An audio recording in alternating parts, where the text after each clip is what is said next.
Live mula sa TV5 Media Center Reliance. Kasama ang buong puwersa ng News 5. Ito ang 28th KBP Golden Dove Awards at 13th Makatao Awards Best TV Newscast. Frontline Pilipinas! Matapos tumakbo at madapa sa habulan sa Senado, Senator Bato nag-overnight sa opisina ni Senator Jinggoy. Hindi raw siya makatulog. Sir, bakit? Are you worried kaya hindi kayo nakakatulog? Ikaw kung naglalawin ka sa dahil, hindi ka mawari. Senator Bato umiiyak na dumalo sa sesyon ng Senado habang katabi ang kaalyadong si Senator Bongo. Masama raw ang loob niya kay dating Senate President Tito Soto.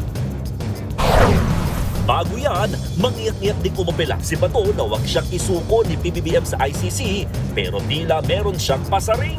Hindi natin alam. Pagdating ng araw, ikaw rin, Mr. President, harap sa ganitong sitwasyon. Ikaw rin, Mr. President, ang pagkaproblema na ganito. Banggaan ng mga taga-NBI at security ng Senado, ano nga ba ang punot dulo? Kalma. Barikada ng mga pulis sa labas ng Senado, dinagdagan. Ang latest, ihahatid ng News 5 Live. May maanghang na banat naman si Trillanes. Lahat daw ng bugante hindi nauhuli dahil sa kakapresko ni Secretary John Vic Remulla. Habang si Lacson, inaming may tampo kay Senator Loren Legarda.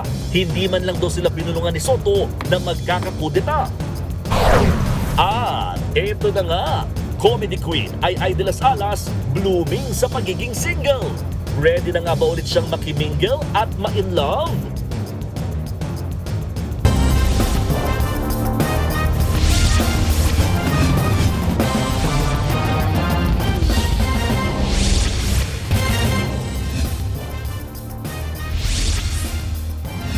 Sana alagaan mo kami at huwag ibigay sa mga dayuhan. Yan ang mangiyak-ngiyak na panawagan ni Senator Bato de la Rosa kay Pangulong Bongbong Marcos. Dagdag pa nga ni Bato, paano raw kung dumating ang araw na kay PBBM mangyayari ang nangyayari sa kanya ngayon? Well, ito naman ang palasyo, may extrajudicial killings bang ginawa si Pangulong Marcos? At live mula sa TV5 Media Center, nasa frontline ng balitang yan si Maricel Halili. Mase, ano pang reaksyon ng palasyo dito sa apela ni Senador Bato? Cheryl Julius, malinaw ang sinabi ng Malacanang na lahat ng mga Pilipino ay handa namang bigyan ng proteksyon ng pamahalaan. Kahit nga daw si Senador Bato de la Rosa, nariyan pa rin daw ang karapatan niya bilang akusado sakali na matuloy ang pag-aresto laban sa kanya. Pero syempre, dahil sa nangyayaring ito kay Senador Bato de la Rosa, hindi rin niya naiwasan na maging emosyonal habang umaapela sa Pangulo. Kanya, hindi lang para sa akin, kundi para na rin sa lahat ng mga Pilipino na malagay sa ganitong sitwasyon. Hindi natin alam. Pagdating ng araw, ikaw rin, Mr. President, harap sa ganitong sitwasyon. Ikaw rin, Mr. President, ang pagkaproblema na ganito. Mamalaman mo. You will feel what I feel right now. Mangiyak-ngiyak si Senador Bato de la Rosa habang umaapela kay Pangulong Bongbong Marcos. Panawagan niya, huwag siyang isuko sa International Criminal Court o ICC. Bakit po kayo naiyak? Tao lang ako. Hindi ako robot. Hindi ako makina. Tao lang ako. May appeal is sincere to the President. Giit pa ng senador, hindi lang para sa kanya, kundi para sa mga Pilipinong mapupunta sa parehong sitwasyon. Mr. President, sir, alam ko wala kang personal na galit sa akin. Alam ko yan. Wala kang personal na galit sa akin. The role of the government is to take care of its people.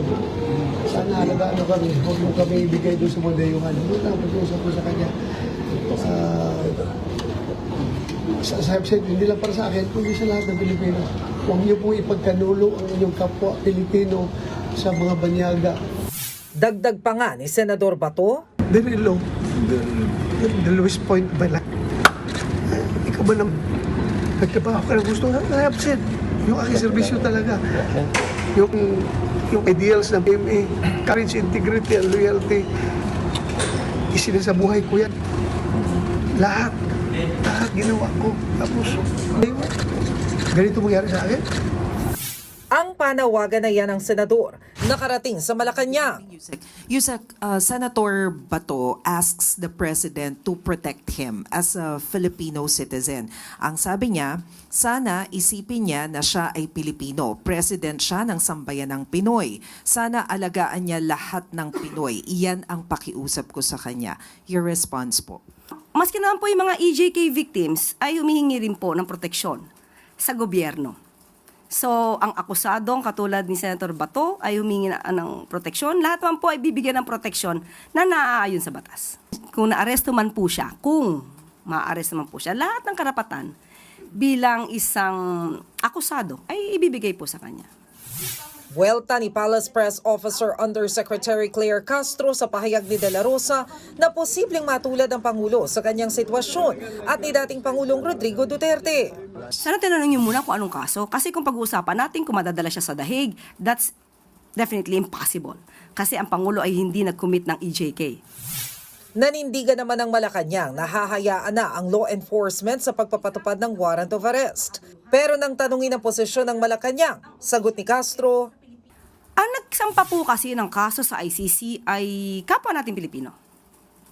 At mayroon din po tayong obligasyon sa Interpol, mayroon din po tayong obligasyon na ang lahat ng dapat na managot ay managot. Dahil dapat din po natin proteksyonan yung mga di umano na nabiktima ng EJK. At ayon sa RA 9851 at maliwanag to sa Section 17, na kung meron na pong nakapagsimula na state or international tribunal patungkol sa pag-iimbestiga, ay pwede nating i-defer. Pwede nating i-waive yung ating karapatan at ibigay na sa international court ang pagpapaimbestiga. At yun lamang din po ang sinusunod ng RA natin dito sa RA 9851. ngayong isinailalim ng Senado sa protective custody si De La Rosa, paano kung biglang magka-stand off sa pagpapatupad ng arrest warrant? I do not want to speculate on matters like that. Mahirap pong mag-speculate kung mainit ang issue. Dahil kung may maibibigay tayong mensahe dito at hindi naman po ganun ang mangyayari, magkakaroon lamang po ito ng negatibong impression. Meron po na natawag na privilege para hindi po hulihin ang sinumang senador habang nasa session kapag siya po ay nasa vicinity ng Senado. But alam po natin na ito ay may limitasyon. Kapag ka po ang isang krimen na nagawa ay may penalty na more than 6 years, hindi po mag-a-apply itong pribilehiyo na ito. Dagdag pa ni Castro, dapat alam ng mga senador ang kanilang limitasyon. Ayaw natin pangunahan ng mga senador, but dapat alam nila kung ano yung batas kasi mambabatas sila. So alam nila kung ano limitasyon nila, ano lang yung kanilang authority, ano lang yung power nila, but they should not go beyond the law. Natanong din kung may balak ba ang Administrasyong Marcos na umanib ulit ang Pilipinas sa ICC. Ayon kay Castro, wala pa sa ngayon. Ang huli niya pong sinabi ay hindi pa po magre-rejoin. So kung kinakailangan po sigurong aralin sa mga susunod ng araw, ay hindi naman po sarado ang Pangulo dyan. Tumanggi namang magkomento ang Malacanang sa timing ng pagsulpot ni Senador Bato sa Senado kahapon. Natapat kasi ito sa botohan ng Kamara sa impeachment laban kay Vice President Sara Duterte at pagpapalit ng liderato sa Senado. Pero may iniwang mensahe si Yusek Castro kay Senador Bato. I hope he will appear every time he should be asked to work and to perform his duties. Cheryl Julius, simple lang daw yung directives na binitiwan ni Pangulong Bongbong Marcos at ito ay iharap sa batas kung sino man yung may mga pananagutan. Cheryl Julius? Mas linawin lamang natin, may natanggap na bang kopya ang Malacanang dito sa nasabing warrant of arrest nga mula sa ICC at paano ito aaksyonan ng palasyo? Cheryl, tinanong natin yan sa Malacanang kanina pero ang sabi ni Yusek Castro, wala pa siyang konkretong sagot na maibibigay tungkol sa kopya ng warrant of arrest mula sa International Criminal Court. Mas maigi na yung mga concerned agencies na lamang daw ang magbigay ng impormasyon tungkol dito. Mase, nagkagulo sa loob at labas ng Senado kahapon. Ano ang pahayag ng Malacanang tungkol dito? Julius, ang panawagan lang ng Malacanang dyan kanina, bakit daw ba dapat magalit kapag ang ginagawa lang naman daw ng pamahalaan ay ipatupad kung ano naman yung nakasaad sa batas? Panawagan nila, especially doon sa mga supporters ni Senador Bato, kahit na ano daw kulay politika, mas maigi na alamin kung ano daw yung nilalaman ng ating konstitusyon, kung ano man yung nilalaman ng batas ng Pilipinas, nang sa gayon ay malaman na ipinapatupad lamang naman kung ano yung nakasaad dito. Kaya mas maigi daw na kumalma at wag daw gumawa ng kahit na anong aksyon na mauuwi sa mga harassment. Julius, Cheryl? Maraming salamat, Maricel Halili. Hindi na raw makakain at hindi na rin makatulog si Senator Bato de la Rosa. Pag-amin pa niya, masama raw ang kanyang loob kay Senator Tito Soto dahil tila binalak daw nito na ipaaresto siya. Buwelta naman dyan ni Soto, paano niya ipahuhuli si Bato kung hindi niya nga alam kung papasok ito o hindi. Live mula sa Senado, nasa frontline ng balitang yan si Mayan Los Baños. Mayan, ano na ang hakbang ng Senado dito sa nakabinbing warrant of arrest ni Senator Bato?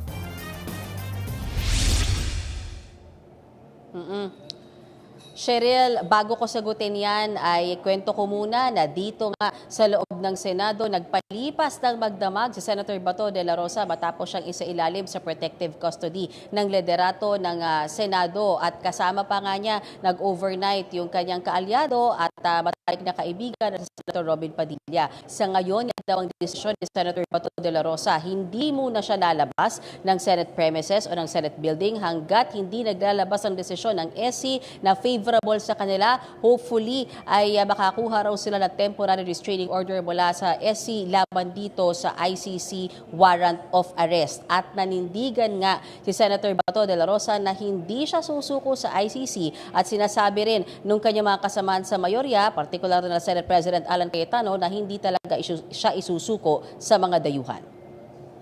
Ongoing. Umiiyak si Senator Bato de la Rosa habang kausap si Senator Bongo sa sesyon ngayong hapon. Hindi malinaw ang dahilan kung bakit siya umiyak pero makikitang kino-comfort siya ni Senator Go. Pero bago yan, nakausap ko si Senator Bato de la Rosa bago magsimula ang sesyon. Kumpara kahapon nang tanungin ko siya, But why are you here, sir? Bakit po kayo napapasok today, sir? Ay, ang Senator ng Republic. Kung hindi ko mapasok, ginahanap niyo ako. Di ba? Ngayon mapasok ako, tatanungin niyo ako bakit ako pumapasok. ngayon, kalmado na ang senador. Sir, how does it feel to attend the session again? Happy? You feel better now kasi nakakangiti na kayo, nakakatawa na kayo.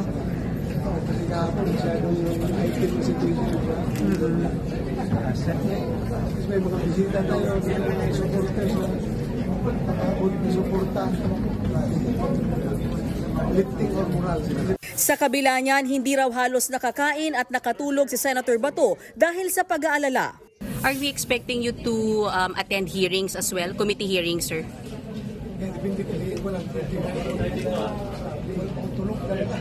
Oo. Sir, hindi kayo nakatulog, sir? Hindi kayo nakatulog po. Bakit po? Melatonin, sir? Sir, bakit? Are you worried kaya hindi kayo nakakatulog?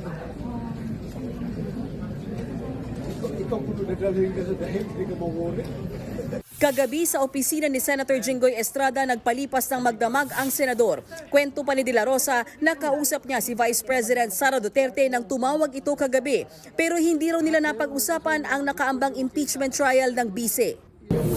Nagtatanong lang siya, how can she help? Wala ka ba rin, ano bang matuluyan? Padalang na pizza. Nagpadala, sir? Nagpadala ng pizza, sir? Panuman ko na alaman. Siya tumawag sa inyo? Meron siya, tinawagan na ibang itong sinado, sinasala sa akin sa pulisyon. Oo. Hindi mo niya ako makontak. Bago yan, unang nagpa-interview ang senador sa labas ng plenaryo kung saan emosyonal din siya. Dito inamin niyang masama ang loob niya kay dating Senate President Tito Soto. Tinawag niyang pagtataksil ang ginawa ng kapwa senador. Hindi raw kasi ipinadaan sa local court ang warrant of arrest na mula sa ICC. Anya, mukhang may plano talagang ipahuli siya. Hindi ako plastic na hindi magsabi na wala akong sama na because yung ginawa niya pagtataksil, hindi lang yung pagtataksil sa kanyang kulig, kundi pagtataksil niya sa institusyon ng Senado. May design talaga na talagang gusto niya Pahuli ako sa baba para hindi ako kaakyat dito, para hindi siya ma-unseat. Hindi ako magipag-plastikan. I will betray. Sa ginawa niya na yun, yung ko sa akin. Ba't hindi pa rin ako dali sa kanya? Sagot naman dyan ni Senator Soto, hindi siya magsusori kay Bato. Wala naman daw siyang ginawang masama dahil ipinaalam lang naman daw ng NBI ang tungkol sa warrant of arrest at hindi niya alam na darating si Bato. Sasama loob niya dahil hindi niya alam kung ano nangyari. Alam ko mayroon silang warrant daw. So I didn't know that Senator De La Rosa is coming. I didn't do anything wrong. Sa kabila niyan, nanindigan si Senator De La Rosa na hindi siya susuko sa ICC. Yan ay kahit pa may warrant of arrest na siya. Mismong si dating Senator Antonio Trillanes IV pa nga ang nagdala niyan kasama ang NBI kahapon. Why? Ikaw ba? Gusto mo mag-surrender doon? Pilipino ka? You have existing Philippine codes. Bakit magpapatry ka doon sa mga banyaga? This is an attack to our sovereignty. Please supplementarity, close mo kaya ang kailangan. Sabi ng Article 1 ng the Rome Statute. Anong klaseng complementarity ito? Muling iginiit ni Bato na pamumulitika lang ito laban sa kanya na iniuugnay siya sa umano'y extrajudicial killings noong Duterte drug war. Kasi kung hindi ito politics, bakit hindi ako kasuhan dito sa local courts? They want us to banish from the Philippine soil. Yan ang gusto nila, kaya doon sila nag-file. Dito, kung gusto nyo accountability, filean mo ko dito. Yung kaso sa Pilipinas. Gate pa ng senador, bakit ngayon lang ang ungkatan ng past? Sa ngayon, umaasa si Bato na maaaksyonan ng Korte Suprema ang inapila niya para hindi maaresto sa pamamagitan ng arrest warrant ng ICC. Kwento pa ni De La Rosa, hindi niya nahahawakan ang sweldo niya nitong mga nakaraang buwan na absent siya. Sir, sige. Ako talaga ako, hiyang-hiya na ako. The past 6 months, hindi ko natanggap ang sweldo ko. Ang sweldo na yung ginamit sa mga relief operation. Naging emosyonal pa nga ang senador. Giit niya, Ginawa ko lahat para sa bayan, hindi yung sa sarili ko. Hindi yung para sa sarili kong kapakanan. Hindi ako nagpayaman sa serbisyo. Nagtrabaho ako ng gusto, faithfully.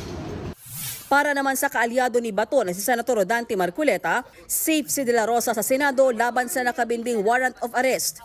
Sir, how safe is Senator Bato from arrest habang nandito siya sa Senado? Wala po talagang arestuhang mangyari. As safe as you are when you are at home with your husband. Isinailalim si Bato sa protective custody kahapon matapos ang pagpapalit ng liderato sa Senado. Si Senator Robin Padilla naman na sinamahan ng kapwa-senador hanggang sa overnight kagabi sa Senado, ikinwento na marami silang napag-usapan pero hindi raw yan tungkol sa kaso ni Bato at ang impeachment case ni VP Sara.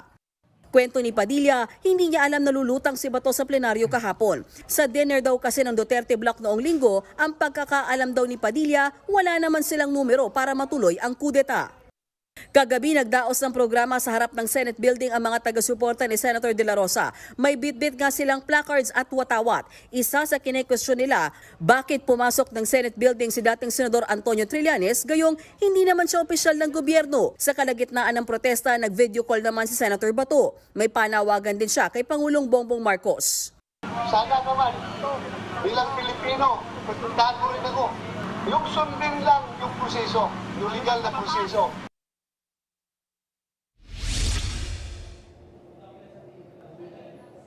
Cheryl, alam mo, for some reason, tensyonado talaga ang air dito sa Senado dahil bago mag-adjourn yung sesyon ngayong hapon, nagkainitan pa si Senator Kiko Pangilinan at Senator Robin Padilla. That's they were discussing about Senate Resolution 44 kung saan sinasabi na dapat idaan sa local courts ang anumang form of extradition. May tanong dapat si Senator Robin Padilla pero medyo napataas kasi yung boses si Senator Pangilinan at sabi niya na I still have the floor. So, nag-break yung sesyon, nag-huddle, nag-offer ng handshake si Senator Kiko Pangilinan ilang beses kay Senator Robin Padilla pero ayaw ni Senator Robin Padilla makipagkamay kay Senator Kiko Pangilinan. Samantala, habang nangyayari ang huddle ng mga senador sa plenaryo kanina, ay nakita ko na lumapit si Senator Bato kay Senator Tito Soto at niyakap niya pa ito. Kaya nung nakausap natin siya ngayon sa isang interview, sabi niya hindi na raw masama ang loob niya kay Senator Tito Soto dahil hindi naman daw pinabayaan ang kanyang opisina habang wala nga siya for 6 months. Balik sa iyo, Cheryl. Mayan sa loob ng higit 6 na buwan, saan daw nagtago si Senator Bato? Sabi niya kanina, I'm everywhere. Sabi niya, in the air, in the space, but basically, hindi niya gustong sabihin kung saan siya naglagi. Pero ang sabi niya, nasa Pilipinas lang daw siya. Ba ni Senator Robin Padilla na maging sila nagulat doon sa paglutang ni Senator Bato? Hindi ba nila napag-usapan yan o ano ang nangyari? Oo, alam mo Cheryl, yan din yung yan ang talagang malinaw na sabi ni Senator Robin Padilla dahil nag-dinner daw yung Duterte block nung Sunday at sa kanya, as to his knowledge, wala talagang numero by then. So we asked him, when you say wala kayong numero, how many did you have? Para sa isang grupong nag-a-attempt ng kudeta. Sabi niya, 8, sabi niya, kasi wala nga si Senator Bato. Siyam kung nandiyan si Senator Bato. Yun lang napag-usapan, sabi niya. And then, kaya nagkagulatan lang daw kahapon na may 13 na pala. And then, nung inanunsyo ni Senate President Alan Cayetano na nasa building pala si Senator Bato, kaya nakaboto siya physically at natuloy yung kudeta na yan at the rest is history, natuloy yung palitan ng liderato. I don't know yet, Cheryl, kung sinong ibang senador ang nakakaalam, but kung si Senator Robin Padilla ang tatanungin, wala siyang alam na may Senator Bato na lulutang kahapon at hindi nga rin daw niya alam na may sapat na pala silang numero. Ang sinasabi nga niya, walang kinalaman sa impeachment, nagkataon lang daw talaga na kahapon, they got the numbers that they needed, Cheryl. Walang may alam sa Senado or ng kapwa niya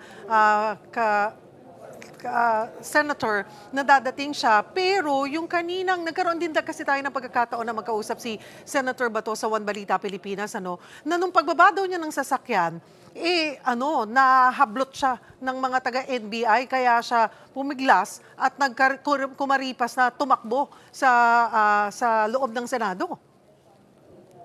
Pero ang NBI alam.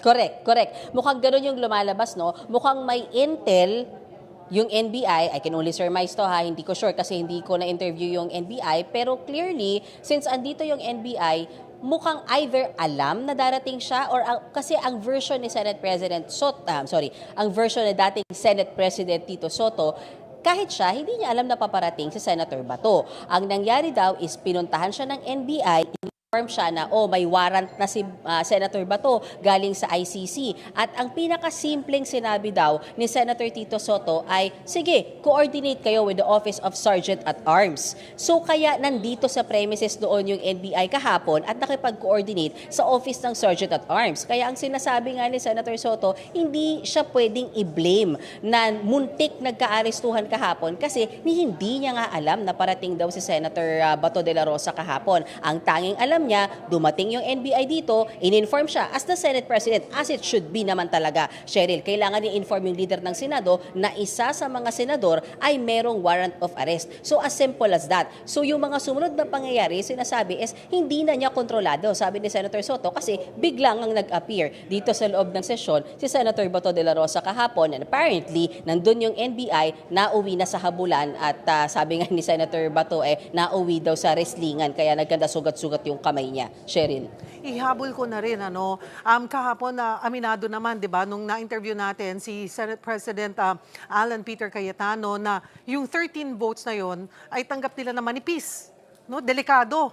Pero may mga bali-balita naman ngayon na pwedeng hindi rin siya magtagal at pwedeng maabalik sa administrasyon yung majority. May ganun na bang balita dyan? I remember that kasi ko yung nagtanong niyan kahapon sa live natin kay Senate President Alan Cayetano. And yes, tama, inamin niya, manipis ang 13 votes. Naalala ko pa sa sagot niya sa iyo kahapon, Cheryl, is kaya nga ang kanyang layunin ay kumuha or mag-encourage ng mas maraming senador na pumanig sa kanila at maging, ang dagdag ko lang dyan, Cheryl, nakausap din namin kayo na yung isa pang bumoto kay Senator Alan Cayetano para maging Senate President, si Senator Jinggoy Estrada. And even sinasabi niya na unstable talaga yung 13 na yan, masyadong manipis yan. So kung ang tanong ay posible bang magkaroon ng kudeta, ang masasabi lang natin dito, wala naman kasing limitasyon. Sa dami ng pagkakataon ng pwedeng magpalit ng Senate President or ng Senate leadership. Ang laro lang dito, Cheryl, kung may grupo na makakabuo ng 13 boto, then magkukudeta kung sino man yung nakaupong Senate President. But let's just focus on the idea na manipis ang 13, malaki ang 9 para sa isang majority block. And merong dalawa kahapon, Cheryl, Senator J.V. Ejercito at Senator Mig Zubiri na nag-abstain and they don't want to be identified as minority and majority. So those two, possible, pwedeng maging swing vote. So bahala na ngayon yung grupo nila Senator Soto at Senate President Alan Cayetano na kunin yung dalawa kung saan sila papanig, bagamat nagmamatigas sila Senator Migs na mas gusto raw nilang maging independent senators. But then again, hindi natin inaalis na hanggang sa mga oras na ito, posibleng nagkakagapangan at laging posible naman yung kudeta dahil lagi namang may active threat at lagi namang merong nag-a-attempt na mag-unseat ng Senate President. The question na lang dyan, Cheryl, is kung kailan matutuluyan like yung nangyari kahapon. Cheryl. Maraming salamat, May Ann Los Baños. Wala pa raw natatanggap na arrest warrant mula sa ICC ang Philippine National Police. Sakali man daw na makuha nila yan, hindi rin daw nila ito kaagad maisisilbi. Live mula sa Maynila, nasa frontline ng balitang yan si Camille Samonte. Camille, bakit daw hindi basta-basta maisisilbi itong arrest warrant ng ICC? Julius, ayon sa PNP, kailangan na ipadaan muna itong arrest warrant sa Interpol at kailangan din na pag-usapan yan ng mga iba't ibang ahensya kung paano ito i-implement. At ang Department of Justice ay dati nang nanindigan, nahihintayin nga nila yung desisyon ng Korte Suprema sa mga nakabinbin na petisyon na kung may question sa legalidad at jurisdiction nga nitong pag-aresto noon kay dating Pangulong Rodrigo Duterte. May mga panibagong petisyon na rin na inihain ang kampo ni Senator Ronald Bato de la Rosa. November 6, 2025 ba inisyu pero kahapon lang isinapubliko ng International Criminal Court o ICC ang arrest warrant laban kay Senator Ronald Bato de la Rosa. Under seal o confidential pa ito ng unang inilabas. Sa warrant, pinangalanan ng ICC si De La Rosa bilang isang co-perpetrator o kasabwat sa kasong crimes against humanity na kinakaharap ni dating Pangulong Rodrigo Duterte. May naging papel daw si De La Rosa sa pagtupad ng tinaguriang common plan para i-neutralize ang mga umano'y kriminal na sangkot sa droga sa pamamagitan ng pagpatay. Ginamit din daw ni De La Rosa ang kanyang posisyon at kapangyarihan para payagan ang mga pagpatay at pagbigay ng reward sa mga gumagawa nito. The judges assessed the material submitted by the prosecution and found reasonable grounds to believe that Mr. De La Rosa is allegedly criminally responsible as an indirect co-perpetrator for the crime against humanity of murder. Ayon sa ICC Office of the Prosecutor, mahalagang hakbang ang pagsasapubliko ng warrant para mapanagot ang mga sangkot sa umano'y krimen sa ilalim ng war on drugs ng Duterte administration. Patuloy daw silang makikipagtulungan sa mga kinauukulan para mapadali ang pagpapatupad ng warrant. Pero ang PNP, nilinaw na wala pa silang natatanggap na opisyal na warrant para kay Senator Bato. Kailangan din daw na sumailalim sa tamang proseso bago nila maihain ang warrant mula sa ICC. May dalawang paraan daw para yan. Una, sa pamamagitan ng extradition proceedings na nangangailangan pa ng court order. Pangalawa ay sa pamamagitan ng probisyon ng direct surrender sa ilalim ng RA 9851 o ang Batas on Crimes Against International Humanitarian Law, Genocide and Other Crimes Against Humanity. Nakasaad dito na maaaring isuko ng gobyerno sa International Court o Tribunal ang sino mang akusado nito. Kailangan din daw magkaroon ng official transmission ng warrant mula sa Interpol patungong National Central Bureau at Philippine Center on Transnational Crime. Pagkatapos nito, ipatatawag ang 4 na ahensya ng gobyerno, ang DOJ, DFA, PNP at NBI upang mag-convene. Saka pa lang magkakaroon ng go signal para maipatupad ang warrant. Pinunan naman ni ICC Assistant to Counsel Attorney Cristina Conti ang paghingi ni De La Rosa ng proteksyon sa Senado para mapigilan ang pagsisilbi ng warrant. Kung anumang sinasabi niyang immunity na meron siya, ay hindi po yan applicable. At sa punto ding yun, wala namang kinikilalang immunity ang ICC dahil irrelevant dapat ang official capacity or official status sa harap ng korte dahil nga matindi yung kaso. Dagdag pa ni Conti, hindi rin tama na humingi ng remedyo sa Korte Suprema ang kampo ni De La Rosa dahil galing ang waran sa isang international tribunal, bagay na hindi saklaw ng SC. Sabi naman ng constitutional law expert na si Atty. Domingo Cayosa, diskresyon ng mga senador ang pagbibigay ng protective custody kay De La Rosa. Pero hindi raw niyan mapapalitan ang probisyon ng saligang batas na RA 9851. Kaya hindi raw ito pwedeng gamitin bilang shield o panangga sa valid na warrant of arrest ng ICC. Julius, humingi nga ng agarang proteksyon ang kampo ni Senator De La Rosa sa Korte Suprema laban sa posibleng pag-aresto at pagsuko sa kanya sa ICC. Naghain sila ng urgent manifestation with omnibus motion at umaasa sila na maglalabas ng temporary restraining order o TRO ang korte. Sa ngayon, Julius, naka-writing break ang mga mahisrado pero posible na magsagawa rin sila ng special en banc session para nga talakayin itong mga nasabing petisyon. Julius? Maraming salamat, Camille Samonte.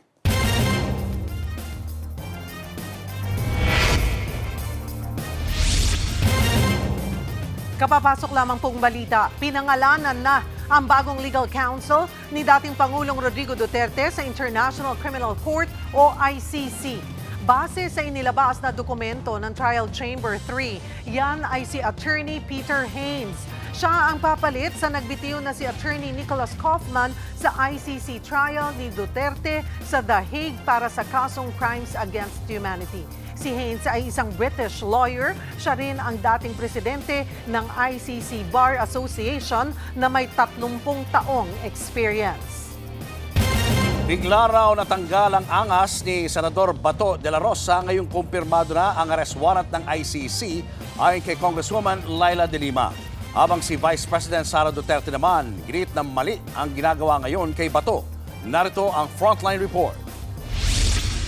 Kung hindi nakatakbo, baka naaresto na kahapon ng NBI si Senator Bato de la Rosa.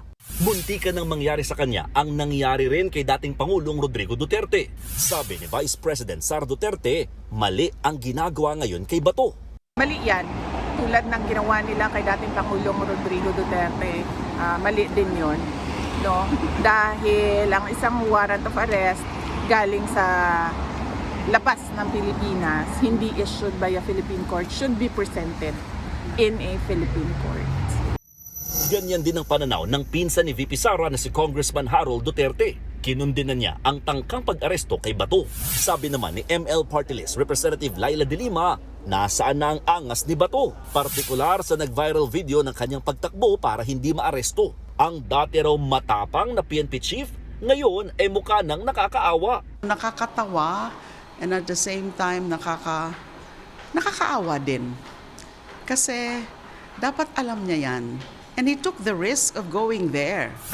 Hindi tuloy maiwasang balikan ni De Lima ang naburang tapang ni Bato sa kanyang hamon noon kay dating Senator Antonio Trillanes IV. Banat ni De La Rosa noon, Go ahead, make my day, Mr. Trillanes! Sabihan mo, sige ka lang, ngak dyan ng ICC. Sige, go ahead. Kahit sumama ka pa, mag-serve ng warrant. Sumama ka, ikaw mismo magpusa sa akin. Nang bitbitin ngayon ni Trillanes ang ICC warrant of arrest, si Bato tila biglang tumiklop at gustong paalisin si Trillanes sa Senado. Mr. President, may I move that the Sergeant-at-Arms remove these people from the vicinity of the Senate. He is part of the harassment, Unless Mr. he President. is part of the harassment. So Kasama niya. You gave me that answer. Siya ang nagawa sa NBI na harangin ako dito. Sabi ni Trillanes, sinusunod niya lang naman ang hiling noon ni Bato. Personal request ni Bato, nasamahan ko daw yung pagka-arestuin siya. Pero bad trip dyan si De La Rosa. Hindi ko alam kung anong papel niya sa mundo. Bakit siya may dala-dalang warrant? Hindi naman siya membro ng ICC. Hindi naman siya membro ng Interpol. Bukod dyan, pinuna rin ni De Lima ang Senado na tila ginagawa raw sanktuaryo ni De La Rosa. Mali raw yan. Wala po sa saligang batas na sinasabi na kapag ang isang miyembro ng Kongreso at inaaresto ay dapat protektahan o bigyan ng refuge or sanctuary. Wala po yan. Tinabla naman ni Senator Robin Padilla ang mga bumabati ko sa Senado na para bang nagkakanlong sila ng kriminal. May pinaglalaban na prinsipyo itong taong ito. Hindi siya kriminal. Ang napakapangit po na impresyon na binibigay, parang tayo dito sa Senado ay nagtatago tayo ng kriminal. Wala pa pong kriminal dito. Nanawagan naman si Senator Risa Ontiveros sa bagong liderato ng Senado na protektahan ang kanilang dignidad at reputasyon. Nawawala na raw kasi ang paggalang at tiwala ng taong bayan kapag ginagamit ang kapangyarihan para makaiwas lamang sa pananagutan. Dagdag pa ni Ontiveros, dapat ituon ng Senado ang oras at lakas sa mga isyong tunay na kapakipakinabang sa taong bayan. Nagbabalita mula sa Frontline, Mon Gualvez, News 5. Itinanggi ng NBI na sinaktan ng kanilang mga tauhan si Senator Bato de la Rosa na magkahabulan sa Senado kahapon. Live mula sa Pasay City, nasa frontline ng balitang yan si Gio Robles. Gio, ano pang mga sinabi ni NBI Director Melvin Matibag? Cheryl, nauwi nga sa komisyon ang pagbabalik ni Senator Bato de la Rosa sa Senado. Nagkagirian ang mga tauhan ng National Bureau of Investigation at Office of the Sergeant of Arms o OSAA. Nakita pa ngang umiiyak ang isang tauhan ng OSAA. Pinigilan kasi nilang umalis ng Senate building ang mga taga-NBI na inirereklamo. Ayan, nakikita nyo po ngayon yan, si Senator Bato de la Rosa ng panghaharas. Ang tinutukoy ni Senator Bato na panghaharas ay ang paghabol sa kanya ng mga kawani ng NBI sa hagdan paakyat sa plenary hall ng Senado. Nakita pa yan sa CCTV na pinapakita din namin sa inyo ngayon, mga kapatid. Sa isang punto, nadapa pa at halos masubsob pa sa hagdan si De La Rosa. Kasunod nga niyan ay pinakontempt ng bagong Senate President Alan Peter Cayetano, mga miyembro ng NBI, na humabol kay De La Rosa. Pero sa panayam ng media kanina kay NBI Director Melvin Matibag, iginiit niyang hindi nila sinaktan ang senador, ni hindi raw nakalapit ang dalawang babaeng ahente ng NBI na inatasang humarap kay De La Rosa. Inilahad din niyang nakisakay si De La Rosa sa kotse ng isang senador papasok sa Senado. Ikinagulat daw ni Matibag ang naging kilos ng senador. Hindi raw niya inaasahan ang asal ni De La Rosa na may background pa man din daw sa law enforcement. Pakinggan natin ang pahayag ni NBI Director Matibag. Ang point of view nga natin dito, senator to, law enforcement, it will be done within the Senate premises. I think everybody will behave accordingly. That is our assumption. He's a senator, he's an elected senator, former chief, PNP chief, he's a general, police training, di ba?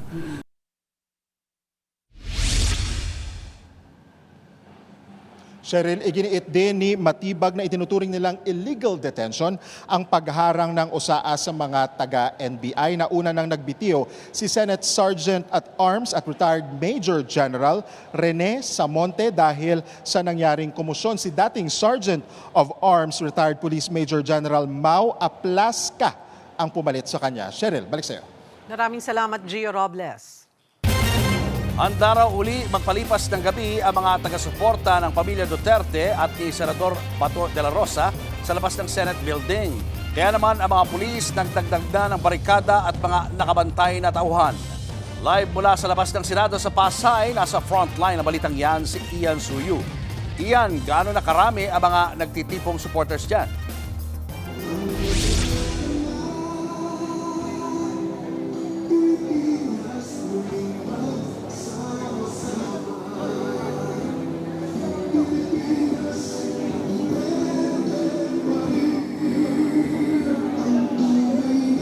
Patuloy nga yung pagdami ng mga Duterte supporters dito sa harap mismo ng Senado at kasalukuyan nga nakabarikada na yung mga miyembro ng PNP dito para hindi na mas makalapit pa yung mga protesters dahil yung nangyari kahapon nga halos kadikit na nila yung mismong gate ng Senado habang nagsasagawa ng kanilang programa at bago yan nagkaroon pa ng konting girian sa pagitan nga ng dalawang grupo. Yung isang grupo ng mga nakakulay berde, yung mga pro Duterte at pro Bato, samantalang yung iba naman na kakulay puti, ito yung mga anti-Duterte naman. At nakita nga natin kanina na mula sa simpleng konfrontasyon, nagkatulakan at nagkaroon ng pisikalan. Ang mga nakasuot nga ng kulay puting damit ay may bitbit na mga karatula ng pagsuporta sa pag-impeach kay VP Sara, pati na rin yung pag-aresto ng ICC kay Senator Bato. Sa huli ay pinaghiwalay pa rin sila ng mga kapulisan, yung dalawang grupo na yan. At bago nga yan ay dumating rin kanina yung iba pang karagdagang mga pulis para mas siguruhin yung kaayusan dito sa Jokno Boulevard sa Pasay. Bandang alas 3 naman kanina ng hapon ang magsagawa ng programa yung mga Duterte at Bato supporters, partikular na yung grupong Hakbang ng Maisug. Sinubukan nilang lumapit pa at lumipat ng lane sa mismong tapat ng mga pulis. Hindi raw sila titigil sa pangangalampag dito sa Senado, at handa raw silang magpalipas dito ng gabi. Pakinggan nga natin yung naging pahayag ng isa sa kanilang mga supporter. Yung illegal na pagkidnap nila kay Tatay Digong. At yon ay hindi na po namin papayagan muling gagawin nila ang illegal na pagkidnap muli na gagawin nila kay Senador Ronald Bato de la Rosa. Meron tayong batas na umiiral sa Pilipinas. Mag-file kayo ng kaso dito sa Supreme Court. Dito litisin sa bansa natin. Membro pa ba tayo ng ICC? Wala nang jurisdiksyon ang ICC sa atin, sa bansa natin.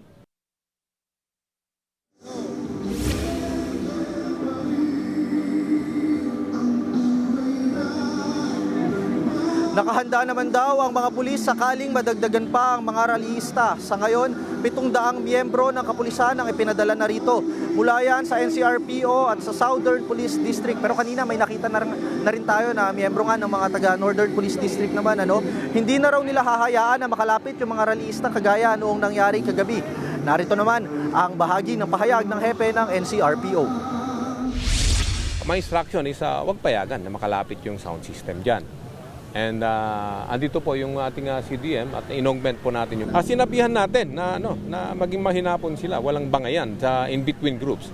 Kasi as we see it, may mga iba-iba kasing grupo May nakaputi, may naka-black. So we presume na they are separate groups.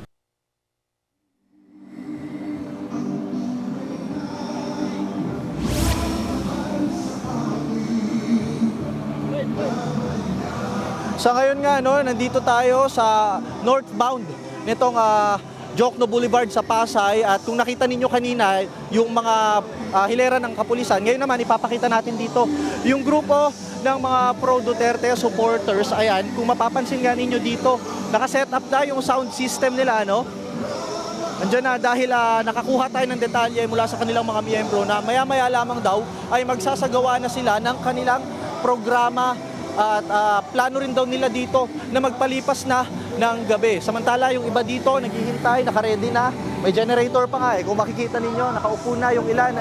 At ayan po yung mga kasama natin, ang mga pro-Duterte supporters na nag-aabang dito. At nais pa rin daw nilang ipagpatuloy yung kanilang pangangalampag. Abutin man daw sila ng magdamag hanggang kinabukasan. Ayan, sir. Okay lang, ma-interview lang namin kayo, sir. Opo, sige. Sir, ano pong pangalan natin? Sultan Omar Sharif Hamdag. Okay. Sir, ilang araw gaano katagal kayo mag-i-stay dito? Simula nung inumpisa nila itong pag-arang sa kay Senator Bato. Opo. Sir, ano ba ang panawagan natin sa pamahalaan? May kinalaman sa mga nangyayari sa Ano po? Ano ang panawagan natin, sir? Ang panawagan po ng ating mga kababayan Pilipino, kaya nandito po kami para sa kapayapaan natin mga Pilipino. Hindi po ito kanais-nais ang ginawa nilang, aywan ko lang kung totoo na mayroon daw siniserve na warrant of arrest from ICC, International Criminal Court ba yun? Kay former PNP Chief Senator Bato. Wala ba tayong due process of the law dito sa ating bansa? Bakit kailangan pa bang international court pa ang magsiserve ng warrant of arrest sa atin? Mayroon tayong Supreme Court. Bakit? Anong dahilan? Mayroon tayong Supreme Court, mayroon tayong Department of Justice ang pwedeng mag-issue ng warrant of arrest kay Senator Bato. Yun ang nakakapagtaka at pangit sa mata ng mga kababayan natin mga Pilipino. Sir, magpapaabot ba kayo ng panggabi dito? Ha? Mag-stay ba kayo dito overnight? Opo. Nandito na kami. Hanggat nandiyan pa rin sa Senado si Senator Bato. Binabantayan po namin yung isi-serve na warrant of arrest kay Senator Bato. Hindi na kami papayag na huliin si Senator Bato dahil wala siyang kasalanan. Wala siyang ninakaw. Nakaban ng bayan. Opo. Maraming salamat po, Sir Omar. Thank you very much po. Oo, sige. So, ayun nga muna, yung mga update dito. So, inaantabayanan pa natin kung anong oras ba talaga sila magsisimula ng programa dito. Pero, kita nyo nga, naka-ready na yung mga speakers. May watawat na nga sila mga naka-display dito. At ayon sa kanila, mas maraming grupo pa raw ang darating sa paglalim ng gabi. At ready nga daw sila dito na pagpaumaga na dahil nakatanggap din tayo ng ulat na may iba pang mga grupo naman ng pro-impeachment na magtutungo rin dito bukas naman ng tanghali. Yan muna ang latest mula dito sa Pasay City. Maraming salamat, Ian Suyu.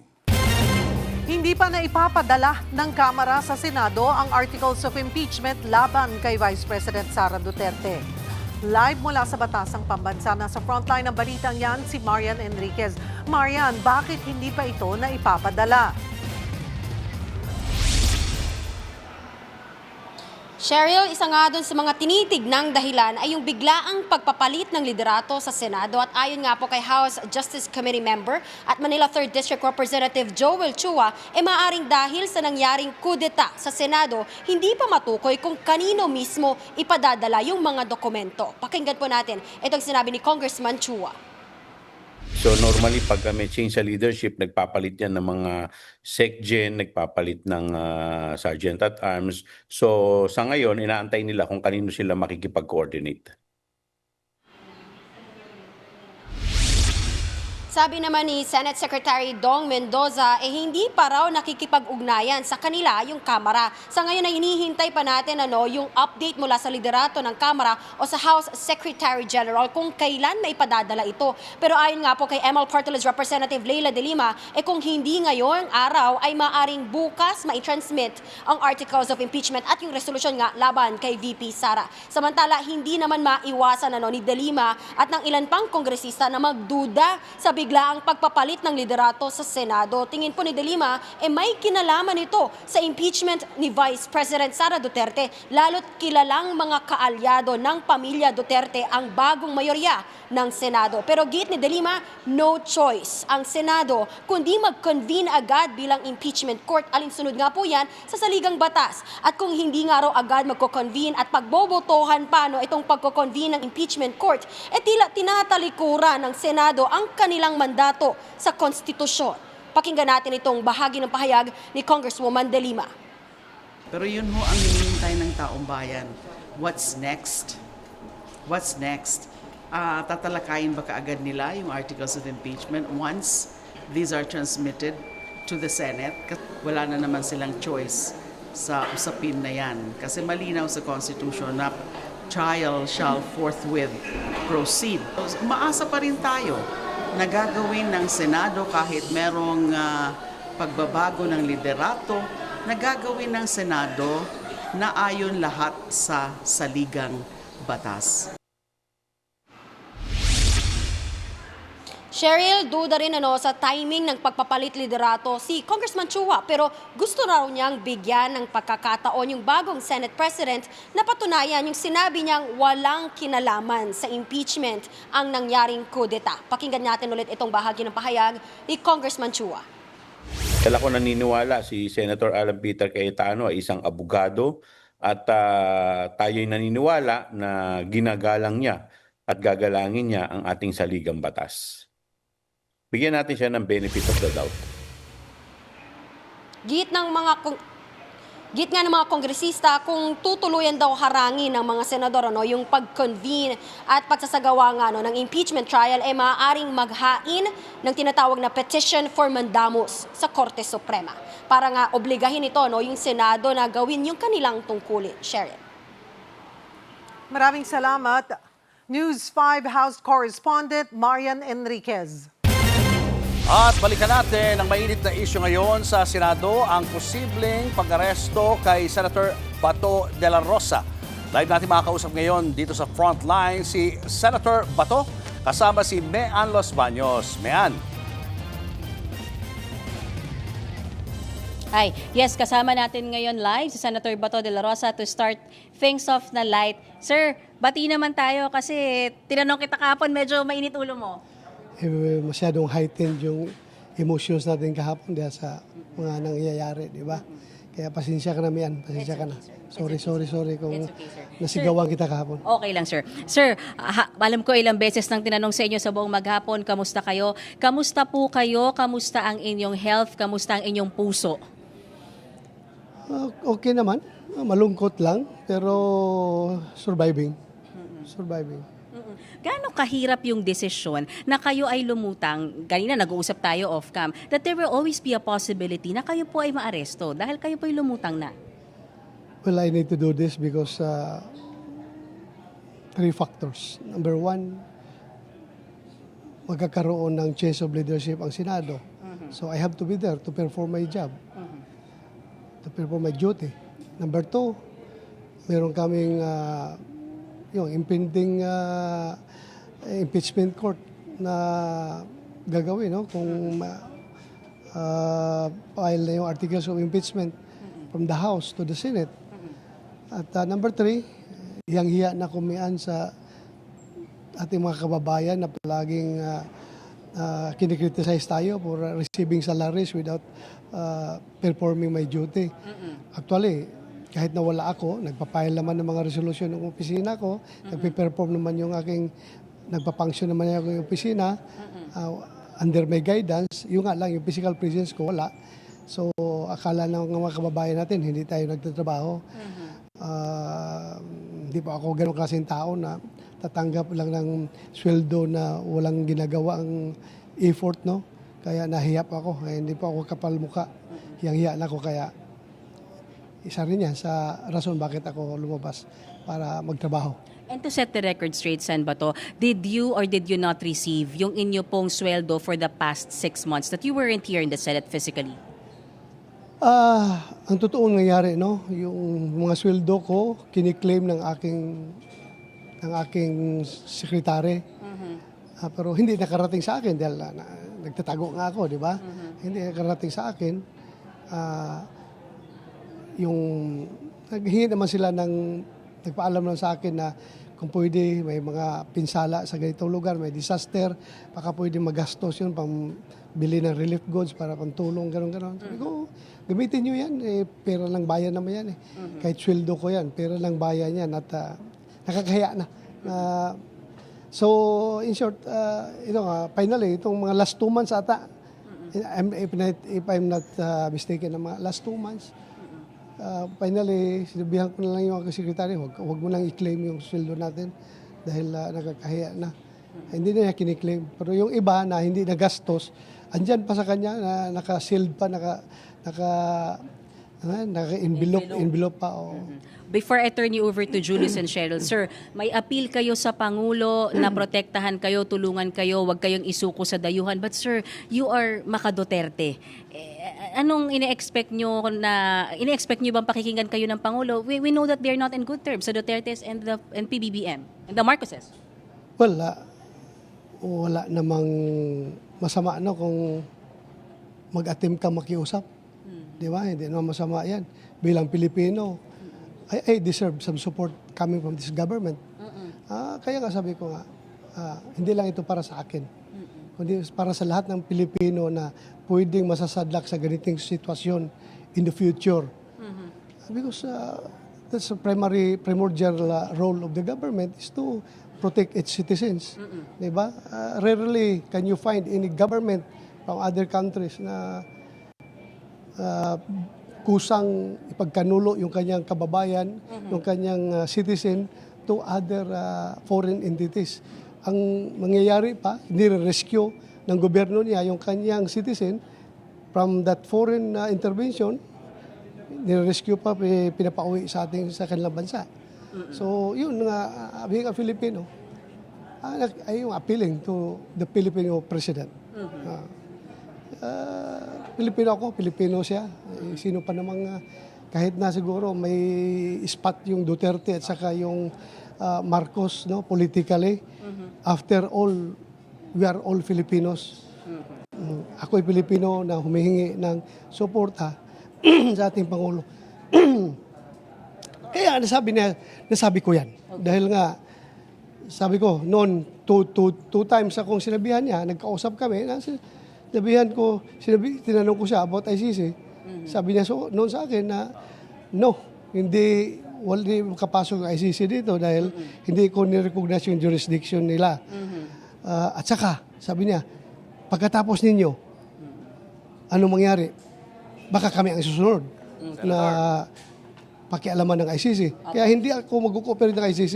So yun ang sabi niya. Okay. Noon yan. Julius and Cheryl are in the studio. They have questions for you, sir. Yes, go ahead. Senator, magandang gabi po. Yes, Julius. Si Julius Cheryl. po ito. Senator, ano po ang reaksyon ninyo doon sa Magandang gabi. statement Julius. ngayon ni dating Senador Antonio Trillanes? Kaya daw siya nagpunta dyan, dahil doon sa inyong hamon na siya mismo ang sasama kapag kayo po ay naaresto at siya mismo ay makaka-witness ng pagposa sa inyo. At daladala niya nga po yung kopya nitong ICC arrest warrant. Ano po ang reaksyon niyo ron? Magaling siya. Magaling. Magaling kung yun ang gagawin niya. Magaling siya.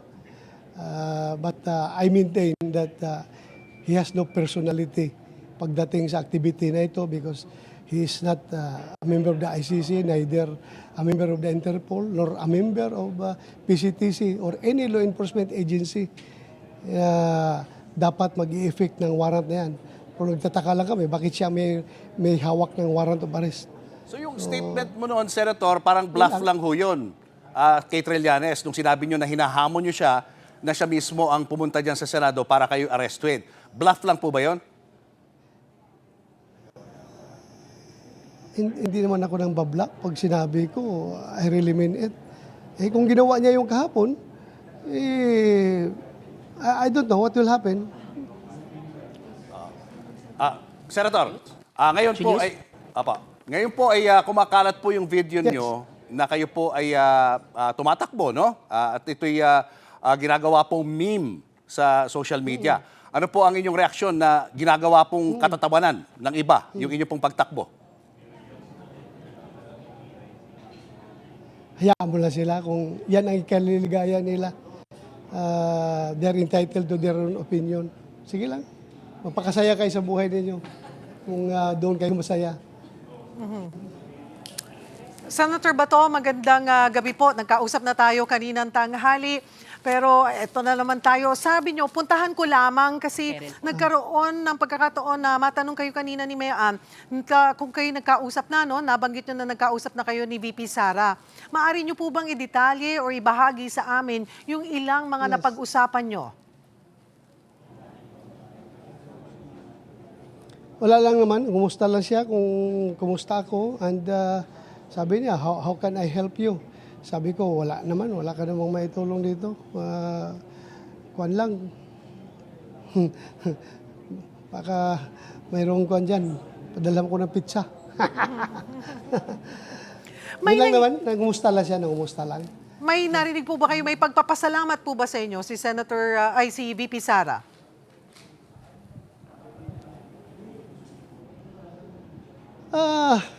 Pasalamat siya in behalf of the Filipino people for my bravery sa ginawa ko kahapon.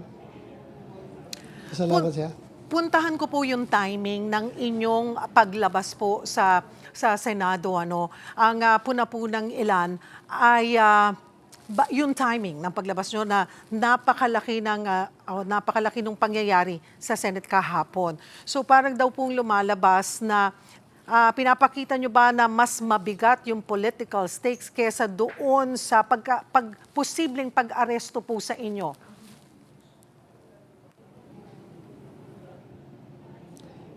Well, andyan na yan. Basta, sige lang, nakita naman nyo ang lahat ng nangyayari. Andyan na yan. Senator, may pagsisisi ba na nagpakita ka at bumalik kayo sa Senado? Wala akong pagsisisi. Desisyon ko yun. Kaya wala po akong pagsisisi. What was the turning point? Kailan kayo yung Pinagsisihan, gusto mo malaman yung Go ahead, sir. Sige, Juan Cheryl, gusto mo malaman ano yung pinagsisihan ko ngayon? Ang pinagsisihan ko ngayon kung bakit ako masyadong matapat sa aking tungkulin from day one of my military and police service. Bakit ako nagtrabaho ng husto? Yun rin pala. At the end of the day, mamalasing ka lang rin pala sa yung tapat na pagsisilbi ng bayan. Yun lang naman. Pwede mo akong maging ordinaryong polis na happy-go-lucky. Walang pakialam ko. Bahala ka dyan. Magkalat ang droga. Bahala ka dyan. Maraming krimen. Wala kong gagawin. Pero I was there to serve and protect the Filipino people. That's why we launched the war on drugs. At ngayon, ito kinasadlakan ko. So, yun lang ang pagsisisi ko na pwede naman pala akong nag-relax no? Pwede naman pala akong walang pakialam dyan at para hindi ako magka-problema in the end. Senator Bato, Pero sige lang, at least I have given my share. Senator Bato, ano po yung pinaka-turning point? Kailan kayo, ilang araw nyo na bang pinag-iisipan ito? May mga nagkumbinsi ba sa inyo? Sino yung mga nakakausap nyo pong mga kapwa nyo senador para yung final decision nyo, hindi. Kahapon talagang papasok ako, magpapakita ako sa Senado.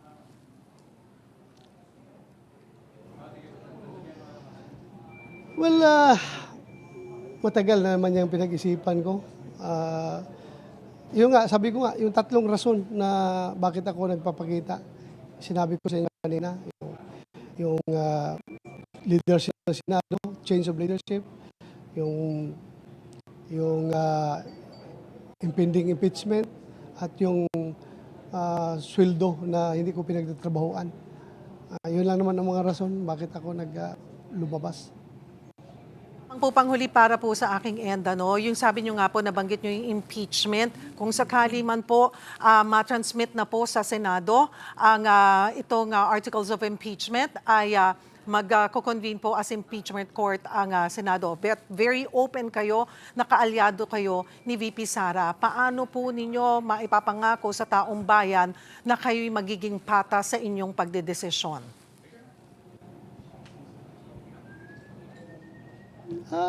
Alam naman natin, tanggap naman natin na itong impeachment trial is quasi-political, quasi-judicial undertaking. So you expect na magpa-factor in dyan yung mga political biases aside from considering the weight of the evidences to be presented by both parties involved in the impeachment proceedings. So, why do you think yung ibang galit na galit sa Duterte, wala ba yung political bias? Meron din yun. Ito namang mga lawyer sa Duterte, meron din yung political bias. Otherwise, hindi ginawang judges, yung senator judges, yung mga politiko, kung hindi pwede magpa-factor in yung mga political biases. So ang sinasabi po ba natin, Senator Bato, dito sa inyong sagot ay asahan na po ng tao na ang pagboto po ng senator judges sa kahihinatnan ng posible pong itong pagsasagawa ng trial po dito sa impeachment ay kampi-kampihan na lamang po talaga at hindi na magkakaroon ng bigat ang mga ebidensyang ipipresenta?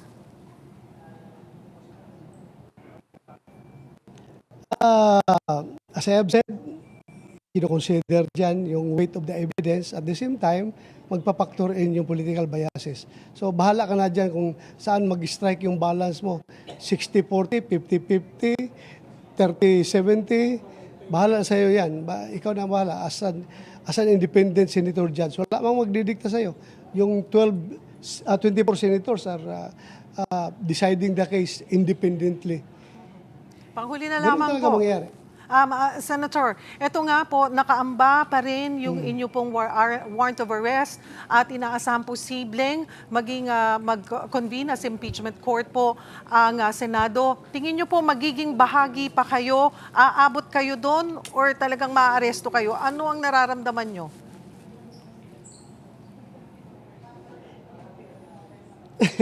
Mahirap magsalita na hindi ko pa alam talaga anong mangyayari. Mahirap na pangunahan kung ano magiging decision ng Supreme Court doon sa aming mga petitions. Mahirap magsalita ng patapos. Marami pong salamat for making time, Senator Bato de la Rosa at Mayan Los Baños. Susunod, Senator Ping Lacson, nagtampo sa pag-o-over the bakod ni Senator Loren Legarda. At seguridad sa Senado lalo pang hinigpitan matapos ang eksena ng habulan kahapon. Abangan ang lahat ng yan sa pagbabalik ng Frontline Pilipinas.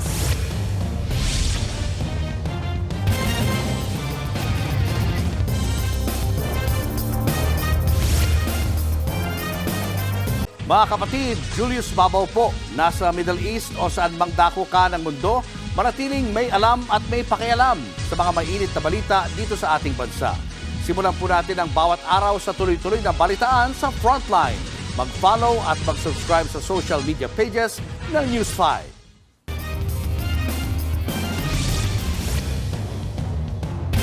Isinailalim na sa elevated alert status ang Senado ngayong araw. Ibig sabihin, mas maraming tauhan na mula sa iba't ibang law enforcement agencies ang nagbabantay sa Senado. Live mula sa Senado, nasa Frontline na balitang yan si Mon Gualvez. Mon, pakilarawan mo nga yung mga nakikita mong paghihigpit ng seguridad dyan. Yes, Julius, Cheryl, hindi nga basta-basta nakakapasok dito sa loob ng Senate. Bukod dyan, kapansin-pansin din yung mga bit-bit na armas ng ilang mga security personnel dito sa loob ng Senate compound.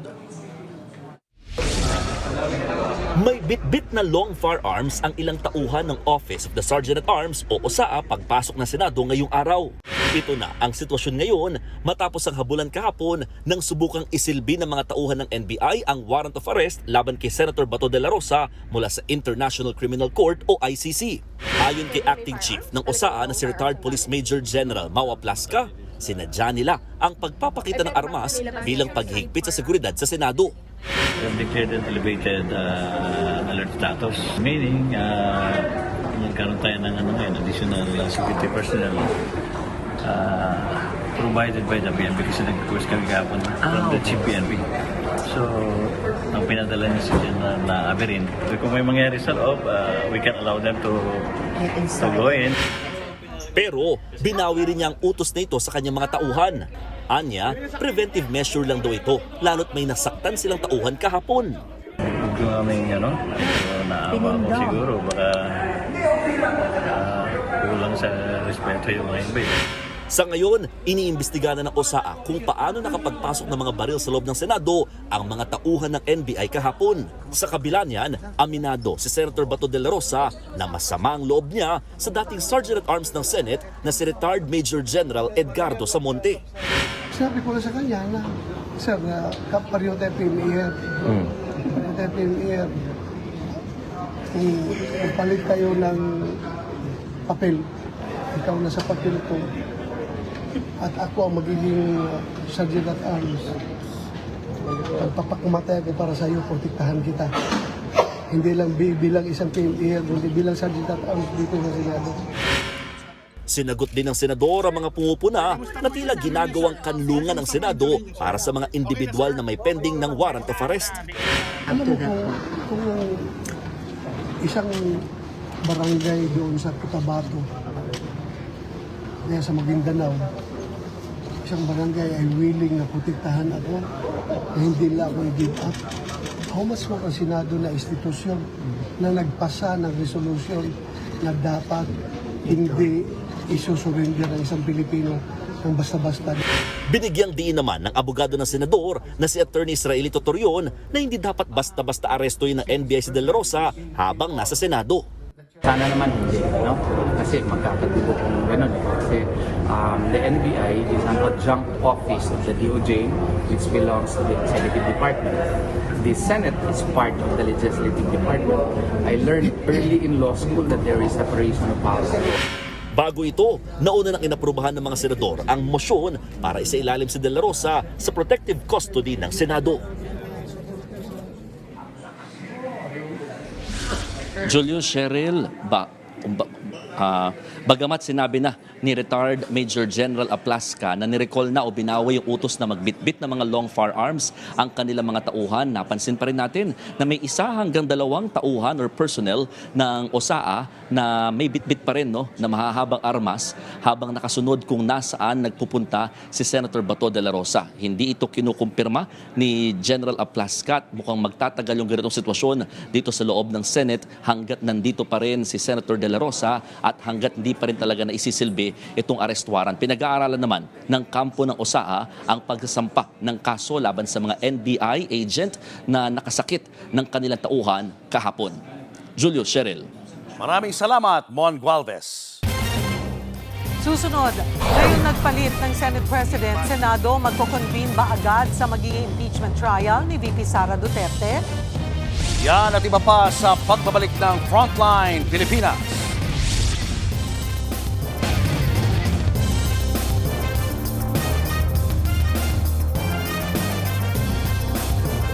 Mga kapatid, Julius Babaw po. Nasa Middle East o sa amang dako ka ng mundo, manatiling may alam at may pakialam sa mga maiinit na balita dito sa ating bansa. Simulan po natin ang bawat araw sa tuloy-tuloy na balitaan sa Frontline. Mag-follow at mag-subscribe sa social media pages ng News 5.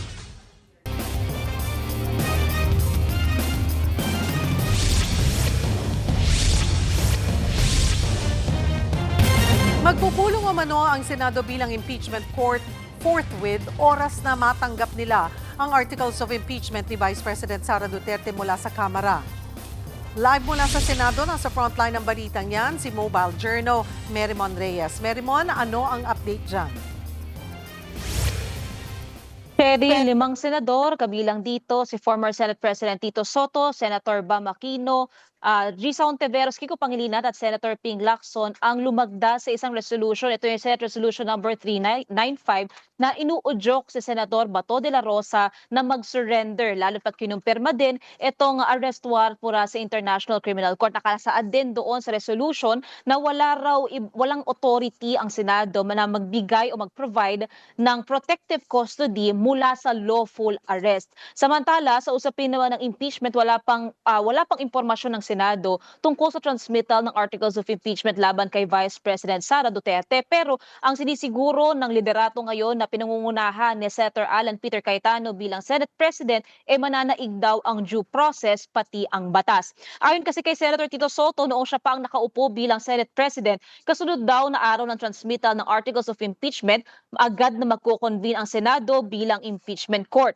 Pero ngayon na iba na ang namumuno, maaaring maiba ang usapan. Ayon kay ngayon Senate President Alan Peter Cayetano, kinonsulta niya raw si dating SP Soto tungkol sa nababadyang impeachment trial sa Senado. Sinabi ni Soto, ibigay raw ang proseso na ito sa Committee on Rules na sinunod naman ni Cayetano. Yun nga lang, hindi pa tukoy ang magiging timeline ng Senado patungkol sa impeachment trial laban sa bise. Pero paninigurado ng liderato na gagawin daw nila ang kanilang mandato. Magpapatuloy daw ang pag-convene ng Senado bilang impeachment court forthwith.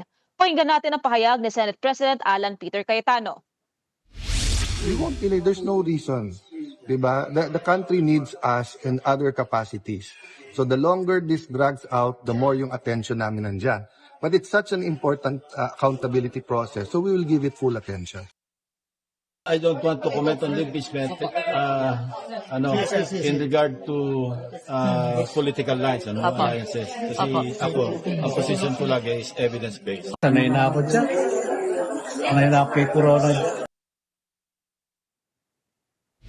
Kanina naman sa sesyon, humingi na rekonsiderasyon si Soto sa naipasang motion for contempt laban sa NBI. Nilinaw ni Soto na batay sa Senate rules, ang contempt power ay maaari lang gamitin in aid of legislation o kung may ginagawang pagdinig. Maaari rin daw itong gamitin sa impeachment court pero wala raw siyang nakikitang panuntunan na pwede mag-issue ng contempt order habang may plenary session. Pagtatanggol naman ni Cayetano sa motion, may insidente raw ng pagtugis kay Senator Bato de la Rosa, may sapilitin pang pag-iinspeksyon sa mga kotseng lumalabas ng Senado kagabi, kaya bahagi raw ito ng right to self-preservation ng institusyon ng Senado.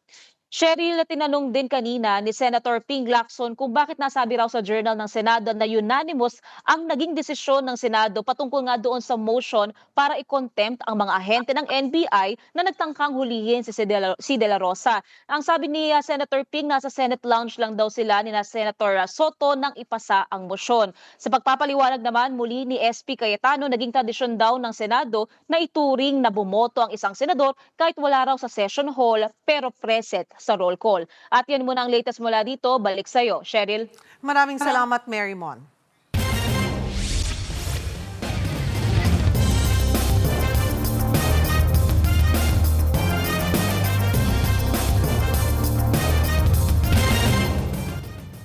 Mga kapatid, Cheryl Cosim po.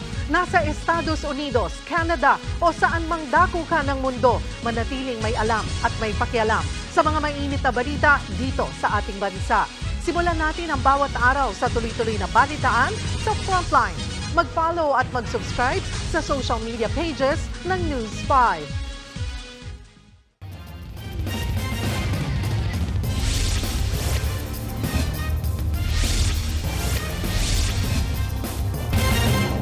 Kinwestiyon ni dating Senador Antonio Trillanes kung bakit walang impormasyon si Interior Secretary John Vic Remulla sa arrest warrant laban kay Senador Bato de la Rosa. Live mula sa Mandaluyong, nasa frontline ng balitang yan si Mobile Journal Jazz Paredes. Jazz? Julius, pinweltahan nga ni dating Senador Antonio Trillanes si Interior Secretary John Vic Remulla. Hanggang ngayon nga daw kasi ay maraming pugante pa ang malaya at hindi pa naaresto ni Senador Bato de la Rosa. Mismo ang ICC na ang naglahad ng Nobyembre pa in-issue pero ngayon lang isinapubliko ang arrest warrant laban kay Senador Bato de la Rosa. Yan ay matapos pangalanan si Senator Bato de la Rosa bilang co-perpetrator sa drug war ng Duterte administration. Inanunsyo pa yan noon ni Ombudsman Boying Remulla. Kaya naman si Senador Antonio Trillanes IV, kinwestiyon ang kapatid ng Ombudsman ni si Interior Secretary John Vic Remulla. Sinabi kasi ni Remulla na wala pang natanggap na impormasyon ang DILG tungkol sa arrest warrant laban kay De La Rosa. Pakinggan natin ang pahayag ni dating Senador Trillanes. Ako, nagdududa na ako rito kay Secretary John Vic kung kanino ba talaga kakampi ito.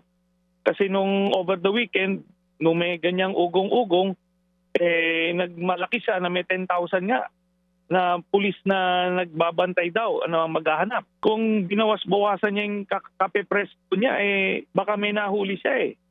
Kasi lahat po ng pugante ay malaya under Secretary John Vic. Dahil hindi naman niya ginagawa yung trabaho niya.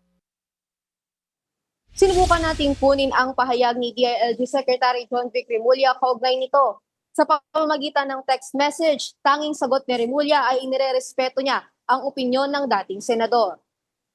Ayon naman sa PNP, nakahanda na daw ang contingency plan ng CIDG oras na itap sila ng Interpol National Central Bureau at Philippine Center on Transnational Crime. Ang CIDG ang pangunahing unit ng Philippine National Police na sinasabi natin mangunguna doon sa contingency plan na i-implement natin. So handang-handa naman ang Philippine National Police, lalo na po yung ating CIDG personnel, na kung sakasakaling maitap na sila ng NCBPCTC na implement yung ICC warrant at ito ipapatupad. Samantala, inilahad din ng PNP na pinaigting na nila ang manhunt operations laban sa puganting negosyanteng si Atong Ang, dating Bureau of Corrections Chief Gerald Bantag at dating pulis na si Rafael Dumlao III. Sinabi rin kasi ni Remulla na may red notice na laban sa mga nasabing individual. Pero sa ngayon, wala pang impormasyon na yan sa website ng Interpol. Sa ilalim ng Interpol Red Notice, maaring tumulong ang ibang bansa na mahanap at maaresto ang isang pugante.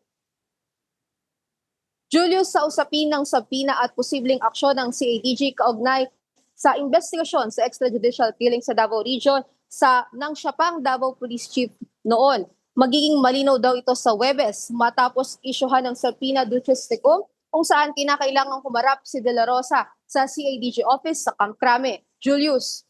Maraming salamat, Jazz Paredes.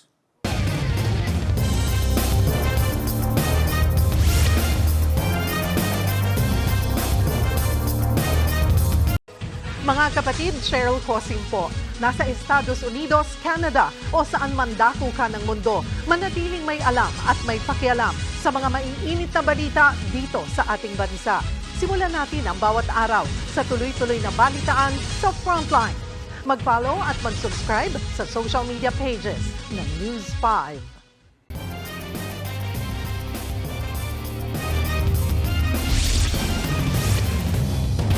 Itinanggi ni Palace Press Officer Undersecretary Claire Castro na may destabilization plot laban sa Administrasyong Marcos.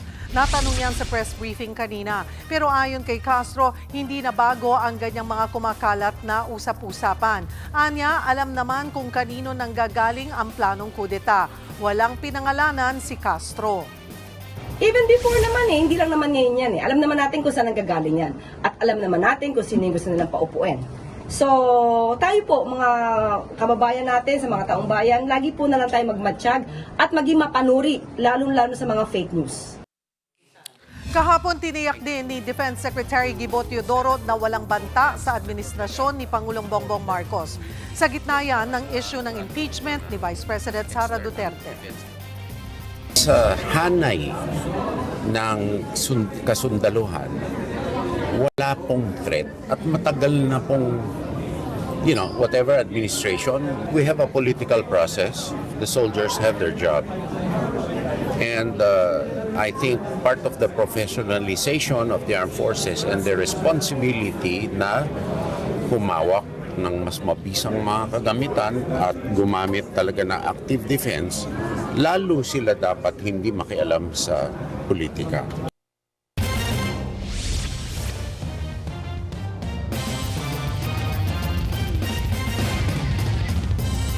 Mga kapatid, Julius Babaw po, nasa Middle East o saan mang dako ka ng mundo, manatiling may alam at may pakialam sa mga mainit na balita dito sa ating bansa. Simulan po natin ang bawat araw sa tuloy-tuloy na balitaan sa Frontline. Mag-follow at mag-subscribe sa social media pages ng News 5.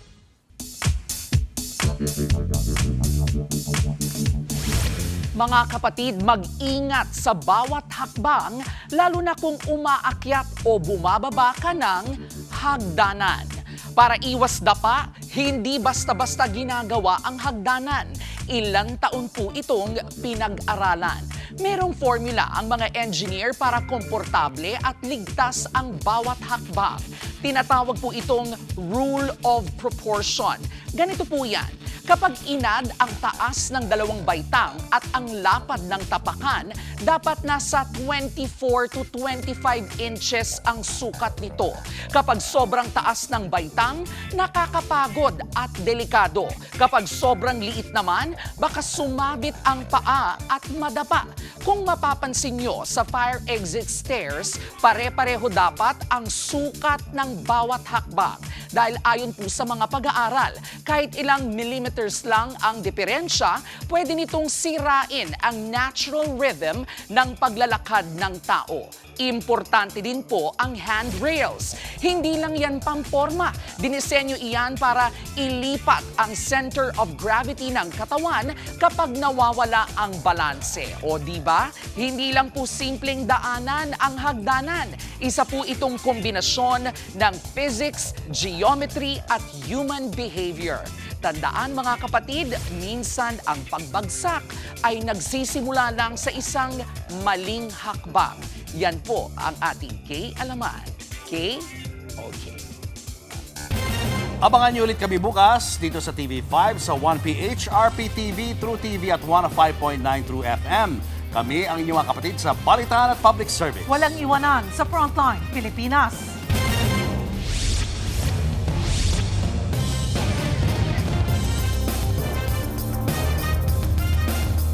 Mga kapatid, Cheryl Cosim po. Nasa Estados Unidos, Canada o saan mang dako ka ng mundo, manatiling may alam at may pakialam sa mga mainit na balita dito sa ating bansa. Simulan natin ang bawat araw sa tuloy-tuloy na balitaan sa Frontline. Mag-follow at mag-subscribe sa social media pages ng News 5.